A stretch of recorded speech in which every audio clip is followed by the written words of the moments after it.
And welcome. आप सभी का बहुत बहुत स्वागत है आपके और हमारे चैनल हेल्पर्स में। इस वीडियो में आपको मैं बताने वाला हूँ रैंकिंग क्या होता है, ये रैंकिंग कितना महत्वपूर्ण है और इसका एक एफिडेविट फॉर्म भरना होता है वो क्या होता है, आपको सारे डिटेल्स में इस वीडियो में बताऊँगा।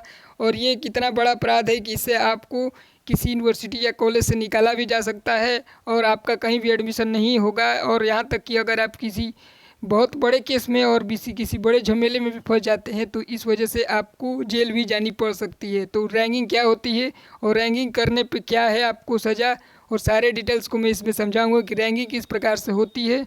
स्पेशली जो भी स्टूडेंट न्यू एडमिशन लेने जाते हैं किसी यूनिवर्सिटी या कॉलेज में तो उनको एक शपथ पत्र भरवाया जाता है।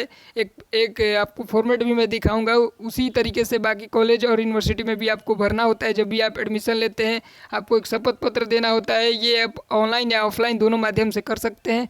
तो ये शपथ पत्र आपको भरना होता है एंटी रैंकिंग का, कि मैं रैंकिंग अब किसी स्टूडेंट का नहीं करूँगा। इस तरीके से जो भी डिटेल्स होंगे इसमें मैं आपको समझाने वाला हूँ। सो ये वीडियो काफ़ी महत्वपूर्ण होने वाला है, वीडियो में लास्ट तक बने रहें। यहाँ पे मैं आपको एक फॉर्मेट भी दिखाऊंगा। अभी मैं आपको दिखाने वाला हूँ हेमवती नंदन बहुगुणा गढ़वाल यूनिवर्सिटी का एक फॉर्मेट जो कि एंटी रैंकिंग सर्टिफिकेट का है।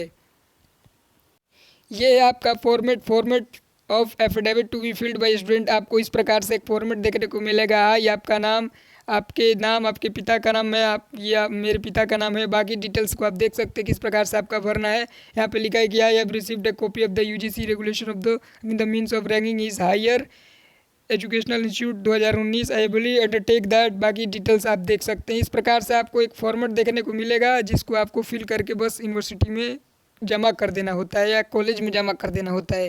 ये सभी यूनिवर्सिटी या कॉलेज में आपको करना होगा जब भी आप एडमिशन लेंगे। ये पुराने छात्रों को भी करना होता है।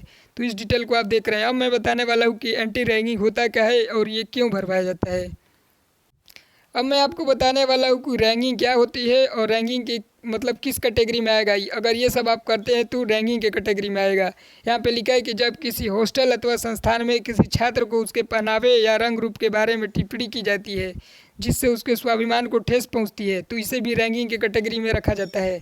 आगे लिखा है कि किसी विद्यार्थी को असली नाम के बजाय, जैसे कि कई संस्थान में आप जाएंगे तो लुल्लू, डुल्लू, डुगू डुगू ये सब नाम से पुकारा जाएगा, मोटू, इस तरीके से आपको बुलाया जाता है। कई सारे छात्र इस तरीके के शरारतपूर्ण हरकत करते हैं। तो यहीं पे ये लिखा है कि किसी विद्यार्थी को असली नाम के अलावा किसी अन्य अजीब नाम से पुकारा जाता है या फिर उसे कई तरह से प्रताड़ित किया जाता है तो यह भी रैंकिंग की श्रेणी में आता है। और तीसरा पॉइंट में लिखा है कि जब किसी छात्र को उसके क्षेत्र या धर्म से संबंधित आपत्तिजनक टिप्पणी की जाती है तो ये बहुत कम होता होगा।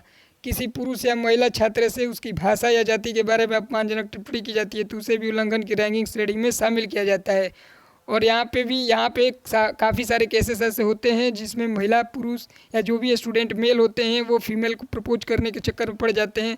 ये तो आपको छेड़खानी में भी आएगा, रैंकिंग में भी आएगा। तो अगर इस कैटेगरी में आप पकड़े जाते हैं, कोई जो फीमेल स्टूडेंट है वो आपके खिलाफ़ शिकायत कर देती है तो आपको छेड़खानी के केस में भी चले जाएंगे आप जेल, या आपको संस्थान से भी बाहर निकाला जा सकता है।